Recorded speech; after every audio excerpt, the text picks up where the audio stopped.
आज घर जाने के लिए उसे काफी देर हो गई। एक दूसरे एम्प्लॉय की छुट्टी के कारण सारा काम अब उसे करना पड़ गया था। रात के करीब 11 बजे उसने ऑफिस बंद किया और घर के लिए निकला। अपनी बाइक निकालने की कोशिश करने लगा, पर बाइक स्टार्ट ही नहीं हो रही थी। अरे यार, अब इसे क्या हो गया? वो काफी देर तक कोशिश करता रहा, लेकिन बाइक स्टार्ट नहीं हो रही थी। मोबाइल निकालकर उसने मैकेनिक को फोन किया, पर वो फोन नहीं उठा रहा था। मोबाइल देखा तो बैटरी भी खत्म हो रही थी। क्या मुसीबत है, लगता है आज घर टैक्सी से ही जाना पड़ेगा। उसने सड़क से जाती एक टैक्सी को हाथ किया। उसकी किस्मत अच्छी थी, टैक्सी भी रुक गई। सर, कहाँ चलना है? ओ, मारिया सोसाइटी। सर, वहाँ तक तो नहीं जा सकेंगे। हाँ, पर करीब छोड़ दूंगा। कोई बात नहीं, वहाँ से मैं पैदल चला जाऊंगा। और दोनों का सफर शुरू हो गया। कुछ दिन पहले ही उसे ये नौकरी लगी थी। नया शहर, नई जॉब, नए लोग, पर कुछ ही दिनों में वहाँ के लोगों में अच्छी तरह से घुल मिल गया था। वैसे उसकी शिफ्ट 6 बजे ही खत्म होती थी, पर आज पहली बार उसे ऑफिस में काम करते करते वक्त का पता भी नहीं चला था। रात काफी होने के कारण सड़क पूरी तरह सुनसान पड़ी थी। उसने टैक्सी से बाहर देखा तो होटल भी अब बंद हो रहे थे। कुछ ही देर में वो अपनी तय जगह पर पहुंच गए। टैक्सी से उतरकर उस आदमी ने पर्स में से कुछ पैसे निकाले और टैक्सी ड्राइवर की तरफ देखकर कहा, अब कितने पैसे हुए आपके? कोई बात नहीं सर, मेरी आज की कमाई पूरी हो चुकी है। बस यहाँ से गुजर रहा था तो आपको परेशानी में देखा, इसलिए लिफ्ट दे दी। और शुक्रिया भाई। ठीक है सर, फिर मिलेंगे। इतना कहकर वो टैक्सी ड्राइवर अपनी टैक्सी लेकर वहां से चला गया। अब उसे पैदल अपने घर जाना था, जो करीब आधे घंटे की दूरी पर था। चलते चलते वो एक पुल के पास पहुंच गया, जो सिर्फ पैदल यात्रियों के लिए ही बना था। उस पुल के नीचे से जाने में उसे थोड़ी हिचकिचाहट महसूस हो रही थी, पर वो जायज भी था, क्योंकि कुछ दिन पहले ही उस पुल के नीचे एक आदमी की लाश पुलिस को मिली थी। उस आदमी की मौत का कारण पुलिस अभी तक खोज रही थी, पर कुछ लोगों का मानना था कि शायद वो आत्महत्या थी। अब ऐसी किसी भी जगह से हमें थोड़ा तो डर लगता है जहां हमने खुद किसी की लाश देखी हो। दूसरा रास्ता काफी दूर था, मतलब रोड की दीवार पार करने के लिए उसे 1 किलोमीटर का सफर चलकर तय करना होगा। उसने सड़क के दोनों तरफ देखा तो वहां कोई भी नहीं था। उसने पुल के एक छोर पर खड़े होकर भीतर की ओर देखा तो कुछ ही कदम का फासला तय करके वो दूसरी तरफ जा सकता था, पर नीचे काफी अंधेरा होने के कारण उसका दिल घबराने लगा। मोबाइल निकालकर उसने टॉर्च ऑन कर दी और पुल के भीतर कदम रखा ही था कि तभी मोबाइल की टॉर्च बंद हो गई। काम के चक्कर में उसने अपना मोबाइल चार्जिंग पर ही नहीं लगाया था। वह वहीं रुक गया। आगे कदम बढ़ाने में उसे थोड़ा डर लग रहा था। इतने में सामने पुल के दूसरे छोर से एक 4 साल का छोटा बच्चा हंसते खिलखिलाते हुए अंदर दौड़कर आता दिखाई दिया। वो भी उस बच्चे की तरफ चलकर जाने लगा। तभी उस बच्चे की माँ पुल की दूसरी तरफ खड़ी उस बच्चे को आवाज देने लगी, बेटा इतनी तेज मत दौड़ना, गिर जाओगे। उस महिला को देखकर लग रहा था कि वो इसी पुल के पास भीख मांगकर अपना गुजारा चलाती होगी। कटे फटे मैले कपड़े, बालों की हालत भी ऐसी थी जिन्हें शायद कई दिनों से कंघी नसीब नहीं हुई थी। दौड़ते दौड़ते वो बच्चा एकदम से नीचे जमीन पर गिर गया और वो बच्चा रोने लगा। उसे रोता देख वो तेज कदमों से उस बच्चे के पास पहुंचा और बच्चे को गोद में उठाकर बोला, बेटा आपकी माँ आपको बुला रही है। तब तक उस बच्चे की माँ भी दौड़कर उसके पास पहुंच गई थी। बच्चे को माँ के हाथ में देते हुए कहा, बड़ा प्यारा बच्चा है आपका, पर बड़ी शैतानियां करता है।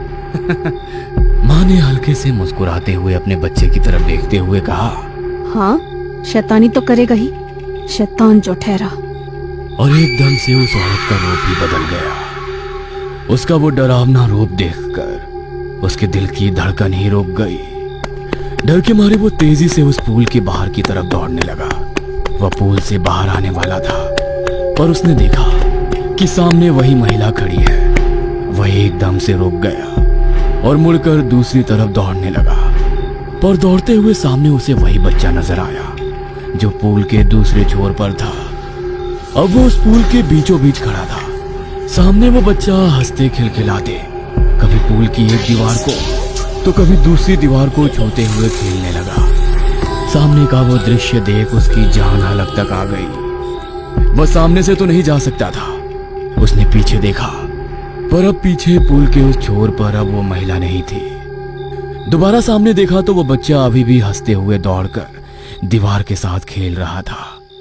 बिना कुछ सोचे वो पीछे मुड़ा और बाहर निकलने के लिए दौड़ ही रहा था कि तभी उसका ध्यान अपने पैरों पर गया, जिन्हें नीचे बैठी उस महिला ने पकड़ रखा था।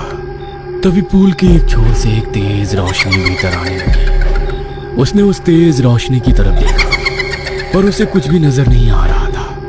पर एक औरत की बेहद डरावनी हंसी उसके कानों में गूंजती रही। अगले दिन वो होश में आया तो सुबह हो चुकी थी। वो किसी अस्पताल के बेड पर था।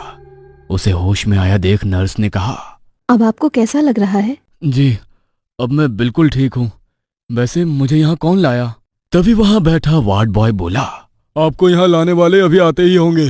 तभी दरवाजा खोलकर वही टैक्सी ड्राइवर भीतर आ गया। अरे तुम यहाँ कैसे?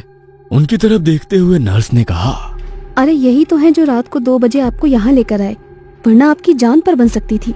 उसके पास बैठते हुए टैक्सी ड्राइवर ने पूछा, अब कैसी तबीयत है आपकी? मैं तो अब बिल्कुल ठीक हूँ, पर तुम मुझे यहाँ कैसे लेकर आए?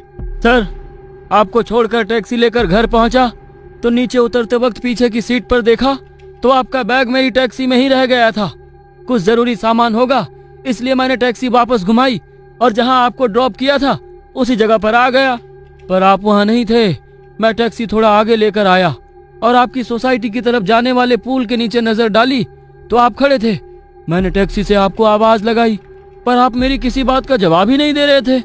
तभी मैंने टैक्सी पुल की तरफ मोड़ी और देखा तो आप काफी डर गए थे और डर के मारे आप एकदम से बेहोश हो गए और मैं आपको यहाँ लेकर आ गया। सच में मैं तुम्हारा शुक्रिया किस तरह से अदा करूं, मुझे समझ में नहीं आ रहा। कोई बात नहीं सर, एक बात बोलूं? अरे बोलो ना। वो पुल काफी अजीब है, दोबारा रात के समय उस पुल के नीचे मत जाइएगा। टैक्सी ड्राइवर की बात सुनकर वह एकदम से खामोश हो गए और हाँ में गर्दन हिलाई। अच्छा सर, आपका ख्याल रखिएगा, मैं चलता हूँ। कहते हुए वो टैक्सी ड्राइवर वहां से चला गया। वह बेड पर आंखें बंद करके टैक्सी ड्राइवर की बात पर सोचने लगा। उसे इस तरह ख्यालों में खोया देखकर नर्स ने पूछा, क्या हुआ? आप कुछ परेशान लग रहे हैं। वो पुल बड़ा ही अजीब है, लेकिन ऐसा क्या है उस पुल में? नर्स ने हाथ में लिए इंजेक्शन को लोहे की सलियों से टंगे ग्लूकोज की बोतल में इंजेक्ट करते हुए कहा, सच में आप बड़े किस्मत वाले हैं साहब। वो तो है, मुझे तो कल ही लगा था कि मेरा खेल खत्म हो चुका है। आदमी की बात सुनकर नर्स ने कहा, आज तक रात के समय उस पुल पर गुजरते हुए जिसने भी उस औरत और बच्चे को देखा है ना, उसमें से कोई भी जिंदा नहीं बचा है। हाँ पता है, कुछ दिन पहले ही एक आदमी की लाश वहाँ मिली थी। पुलिस को उसके मरने का कारण भी पता नहीं लगा। उस महिला ने आगे कहा, कहते हैं कि जब वो पुल बनाया जा रहा था तो थोड़ा कंस्ट्रक्शन होते ही दोबारा पुल की दीवार गिर जाती और कोई ना कोई हादसा हो जाता था। कुछ महीनों तक यही सिलसिला चलता रहा। फिर किसी इंजीनियर ने कहा कि पुल के नीचे किसी जिंदा इंसान को दफनाना होगा। जिंदा इंसान को? हाँ, और वो माँ बेटे जो पुल में दिखाई देते हैं वहीं पास ही सड़क पर भीख मांगकर अपना गुजारा करते थे। फिर एक रात खाने का लालच देकर उन्हें इंजीनियर और कुछ गुंडों ने पुल के नीचे ही गाड़ दिया। उसके बाद पुल तो बन गया, पर अब वहाँ आए दिन लोगों की मौतें होने लगी हैं। नर्स की बात सुनकर उस आदमी ने घबरा कर कहा, मैं कल ही ये नौकरी और शहर छोड़कर चला जाऊंगा। उसकी बात सुनकर नर्स हंस पड़ी। सर, आप इस शहर से तो क्या, इस पुल से भी बाहर नहीं जा सकते। इतना कहकर उसका भयानक रूप उस इंसान के सामने आ गया जो अभी भी उस पुल के नीचे जमीन पर पड़ा था।